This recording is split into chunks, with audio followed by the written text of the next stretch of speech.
Viewers, இந்த வண்டி Hyundai i10. இந்த வண்டியில் கஸ்டமரோட கம்ப்ளைண்ட் கேட்டிங்கன்னா ஸ்டேரிங் டைட் அப்படிங்கிறத கம்ப்ளைண்ட்டு. இந்த வண்டியில் ஸ்டேரிங் டைட் இருக்கா பார்த்துவோம்.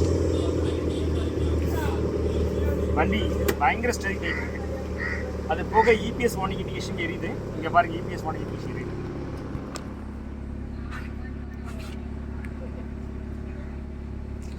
ஓகே, இப்போ இந்த வண்டியை நம்ம ஸ்கேன் பண்ணி பார்த்துடலாம்.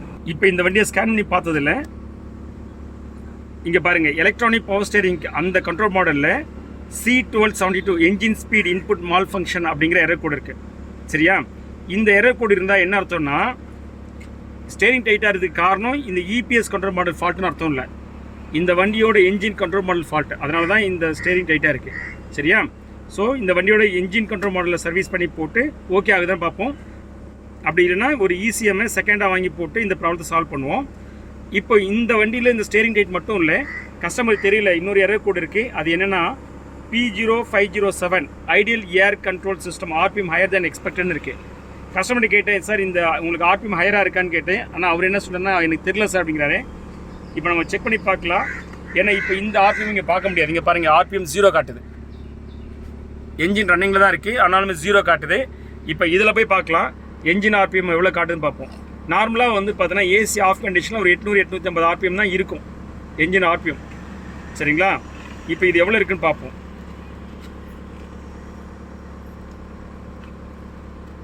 இங்கே பாருங்கள், 1050 ஆர்பிஎம் இருக்குது. ஒரு 850 ஆர்பிஎம் தான் இருக்கணும் நார்மலாக.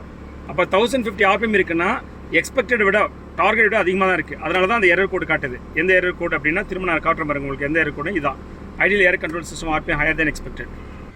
வியூவர்ஸ், இப்போது நான் கஸ்டமருக்கு இந்த வீடியோ மூலியமாகவே கன்வே பண்ணிக்கிறேன். என்னென்னா, இந்த வண்டியில் ஸ்டேரிங் டைட்டுக்கு காரணம் இசிஎம் கண்ட்ரோல் மாடல் தான் ஃபால்ட்டு. இபிஎஸ் கண்ட்ரோல் மாடலோ, இபிஎஸ் மோட்டரோ, டார்க் சென்சாரோ, ஒயரிங் சர்க்யூட்டோ கிடையாது. இந்த வண்டியோட இசிஎம் தான் கண்ட்ரோல் மாடல் தான் ஃபால்ட்டு. சரியா? ஒரு விஷயம். ரெண்டாவது விஷயம் என்னென்னு கன்வே பண்ண விரும்புகிறேன் அப்படின்னா, இந்த வண்டியில் இபிஎஸ் கண்ட்ரோல் மாடலில் சால்வ் பண்ணால் கூட, அதாவது இசிஎம்ஐ ரிப்பேர் பண்ணி நம்ம போட்டாலும் கூட, இந்த ideal air control system RPM higher தேன் எக்ஸ்பெக்டட் இருக்குல்ல, அந்த ப்ராப்ளம் சால்வ் ஆகுமான்னு தெரியல. ஏன்னா அதுக்கான காரணம் ஈஸியமா இல்லை ideal air control system of the நம்ம த்ராட்டல் பாடியில் இருக்கு இல்லையா, அந்த சர்க்யூட் ஃபால்ட்டான்னு தெரியல. ஸோ அதனால் நான் இப்போ எடுத்தோன்னு 2 செய்ய போகிறதுல ஒன்று தான் செய்ய போகிறேன். ஸோ முதல்ல இசிஎம் சர்வீஸ் பண்ணி போடுறேன். அது போட்டு ஒருவேளை அந்த இசிஎம் வந்து பார்த்தீங்கன்னா 2த்துமே காரணமாக இருக்குது, இபிஎஸ் வார்னிங்க்கும் காரணமாக இருக்குது, ஐடியல் ஏர் கண்ட்ரோல் சிஸ்டமும் காரணமாக இருக்குன்னா சால்வ் ஆகிடும். இல்லை ideal air control system throttle பாடினா த்ராட்டல் பாடி ஒர்க் பண்ணணும். இதை விட ரொம்ப முக்கியம், இசிஎம்ஐ நம்ம ரிப்பேர் பண்ணுறதுங்கிறது வந்து பார்த்தீங்கன்னா ஒரு நம்மளுடைய சாய்ஸ் தான். உடைய 100% நம்மளால் அஷ்யூர் பண்ண முடியாது அன்டில் அது ரெடி ஆகிற வரைக்கும். அதாவது கண்டிப்பாக ரிப்பேர் பண்ணி ஓகே பண்ணுறோன்னு சொல்லிட்டு, இப்போ நமக்கு இருக்கிற எக்ஸ்பீரியன்ஸை பேஸ் பண்ணி இந்த மாதிரி இபிஎஸ் ரேட் வந்துச்சுன்னா ஒரு ஆவரேஜாக சொல்கிறேன், 10ல் கண்டிப்பாக 9 ரெடி பண்ண முடியுது. 1 ரெடி பண்ண முடியறதில்லை. ஏன்னா அதுக்குள்ளே இருக்கிற ஐசிஎஸோட எந்த அளவுக்கு இது பேர்ன் ஆகிருக்கு, எந்த அளவுக்கு டேமேஜ் ஆகிருக்கு, சர்க்யூட் எப்படி டேமேஜ் ஆகிருக்கு, ட்ராக் எப்படி டேமேஜ் ஆகிருக்குன்னு பேஸ் பண்ணி தான் இருக்குது. ஒருவேளை ரொம்ப மோசமாக டேமேஜ் ஆகிருந்துச்சுன்னா நம்மளால் ரெடி பண்ண முடியாது. அதில் இன்னொரு விஷயம்னு கேட்டிங்கன்னா, இப்போ ஸ்டார்ட் ஆகிட்டு இருக்கல வண்டி, அதுக்கப்புறம் நம்ம வந்து ஸ்டார்ட் ஆகாமல் போகிறதுக்கு வாய்ப்பு இருக்குது. அப்படி ஸ்டார்ட் ஆகலை அப்படின்னா ஒரு செகண்ட் ஈஸி வாங்கி போட்டு தான் ப்ரோக்ராம் பண்ணி ஸ்டார்ட் பண்ணுற மாதிரி இருக்கும். ஸோ கஸ்டமருக்கு நான் இந்த வீடியோ மூலமாகவே நான் டேரெக்டாக கன்வே பண்ணிடுறேன். இந்த கண்டிஷன் ஓகே அப்படின்னா நான் சர்வீஸ் பண்ணுறேன். இல்லை சார் எனக்கு வந்து சப்போஸ் நாட் ஓகே, அதாவது வண்டி ஸ்டார்ட் ஆகாது அப்படின்னா நான் இப்போ எடுத்துகிட்டு போகிறேன் அப்படின்னா எடுத்துகிட்டு போயிடலாம். இதுதான் நம்ம கஸ்டமர் சொல்லக்கூடிய கைடன்ஸ். சரியா? ஸோ இப்போ கஸ்டமர் டெசிஷன் எடுத்தானா நம்ம பண்ணுவோம். அதாவது ஒரு வேளை ஓகே நீங்கள் ஈஸியாக ரிப்பேர் பண்ணுங்க அப்படின்னா நம்ம சர்வீஸ் பண்ணி போடலாம். இல்லை சார் நான் வண்டி கொண்டு போகிறேன்னு சொன்னால் வண்டி கொடுத்துருக்கோம். சரியா சார்? என்ன சார் பண்ணலாம்? அது பார்த்துட்டு சர்வீஸ் பண்ணி போட முடியுமா? அதான் சர்வீஸ் பண்ணி போடுறேன் சார். 10க்கு 9 சர்வீஸ் பண்ணி ஓகே ஆகிடும். ஆமாம். ஒன்று வந்து பார்த்தீங்கன்னா சில டைம் வந்து பார்த்தீங்கன்னா நாட் ஓகே ஆகும் போகிறது வாய்ப்பு உண்டு. அப்போ வண்டி ஸ்டார்ட்டே ஆகாது. இப்போ ஸ்டார்ட் ஆகுது, இப்போ ஸ்டார்ட் ஆகாமல் கூட போயிடும்.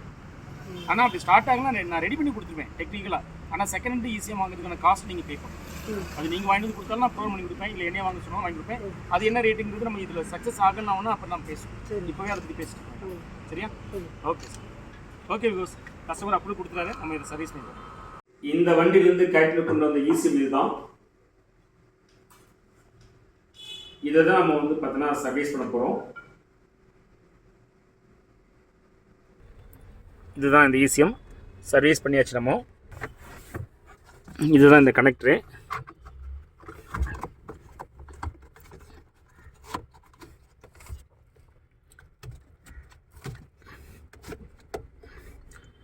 கனெக்ட் பண்ணியாச்சு. இக்னிஷன் ஆன் பண்ணுறேன். இப்போ வண்டியை ஸ்டார்ட் பண்ணுறேன். eSIM சர்வீஸ் பண்ணுறதுக்கு முன்னாடி 1050 RPM இருந்துச்சு ஏசி ஆஃப் கண்டிஷனில். ஸோ இப்போ இங்கே மீட்டரில் பார்க்கலாம் 1050 இருக்கிற அளவுக்கு இல்லை பாருங்கள், ரொம்ப கம்மியாக இருக்குது. நியர்லி 900 RPM காட்டுற மாதிரி இருக்குது மீட்டரில். நம்ம ஸ்கேன் டூலில் பார்த்துலாம் எவ்வளோ RPM எக்ஸாக்டாக இருக்குன்னு. இப்போ பார்த்தீங்கன்னா கரெக்டாக 900 RPM. ஸோ 1050 RPM இருந்தது, இப்போ 900 RPM மாறிடுச்சு. அதனால தான் முன்னாடி ideal air control system fault வந்துச்சு. ஏன்னா முன்னாடி 1050 RPM இருந்துச்சு, ஹையர் தேன் எக்ஸ்பெக்டட் வேல்யூன்னு சொல்லிட்டு இருந்தது. இப்போ அந்த ப்ராப்ளம் சால்வ் ஆகிடுச்சு. அதாவது இந்த வண்டியோட ஸ்டேரிங் ப்ராப்ளம் சால்வ் ஆகிடுச்சு, இந்த ப்ராப்ளம் சால்வ் ஆகிடுச்சு. இங்கே பாருங்கள், ஸ்டேரிங் ப்ராப்ளம் சால்வ் ஆகிடுச்சுங்கிறதுக்கு நல்ல எவிடன்ஸ் இங்கே RPM காட்டுது. இது காமிச்சாலே ஆல்மோஸ்ட் 98% ப்ராப்ளம் சால்வ் ஆகிடுச்சு அர்த்தம். இப்போ நான் ரொட்டேட் பண்ணி காமிட்டு பாருங்கள், ஃப்ரீயாக இருக்குது பாருங்கள். கஸ்டமரே சுற்றி பார்க்க சொல்லலாம். சார் செக் பண்ணி பார்த்துருங்க சார். ஓகே, ஃப்ரீயாக இருக்கு. ஃப்ரீ ஆயிடுச்சு சார். ஓகே, இப்போ இதுக்கு முன்னாடி உங்களுக்கு 1050 RPM வந்தது ஞாபகம் இருக்கா? ஆமாம் சார். இப்போ பாருங்கள், சொன்னீங்க, எனக்கு எதுவும் தெரியல. உங்ககிட்ட வந்தது கரெக்டாக சொன்னீங்க. ஆமாம், சொன்ன உடனே இப்போ காட்டுது, இப்போ நார்மலாக ஆயிடுச்சு. 900 RPM. முன்னாடி ஐட்லிங் RPM ஜாஸ்தியாக இருந்துச்சு, 1050 RPM இருந்துச்சு காட்டு. வியூவர்ஸ், இன்னும் நம்ம சேனலை நீங்கள் சப்ஸ்கிரைப் பண்ணாமல் இருக்கீங்கன்னா please subscribe and bell button எடுத்து ஸோ தட் நான் போடுற வீடியோ அப்டேட். தேங்க்யூ.